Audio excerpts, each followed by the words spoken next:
nitwa Norbert Rucabihari itororokanirizo ry'amakuru Net Press nyene icubahiro umukuru w'igihugu fise akabazo kamwe mbaza uwahoze harongoye Uburundi Major Petero Buyoya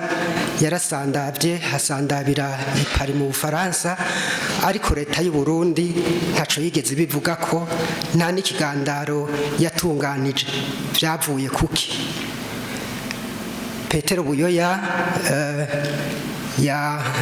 yashinguranywe iteka ejo mu gihugu ca Mali mbega hari cizere ko ibisigarira vyiwe bizotahukanwa bigahambana iteka Jera genda bwire amategeko nimwe muza marayasoma amategeko agenga igihugu burya aratomoye none murigira mubona ufunzwe aja gutora murabona ufunzwe aja gutora nuko atafise imyaka ikwiye kuja gutora kubera iki genda musaba amategeko icavuga genda murara hari liberté politique abafise yaba yarayifise abafunzwe none mwebwe ntimuzi gutandukanya uwamaze gukubitwa intahe mu gahanga n'utarakubitwa intahe mu gahanga ntimuzi ko batandukanya mu gifaransa bavuga est présumé innocent umuntu ataraciribwa urubanza none uwacira urubanza nawe il est coupable none ntimwumva yuko abafunzwe none leta hari responsabilité sigari mufiseko abasigaye umuryango aho rero mubitegeye nejo bundi rero ntagiye usubira gukora ikosa kuko murumva ingaruka zo gukora ivyaha muravyumvise ico nicigwa muravyumvise ingaruka zo gukora icaha ntusubira kuronka uburenganzira bwo kwidegemvya nk'abandi leta emwe kugaburira kuko muri umuntu agatera akazina muntu mugabo umenye yuko ahandi umuryango niwo kugemurira murumva rero ragira abantu bose mwumva ingaruka z'icaha muri ijambo ry'Imana bavuga ngo ingaruka y'icaha n'urupfu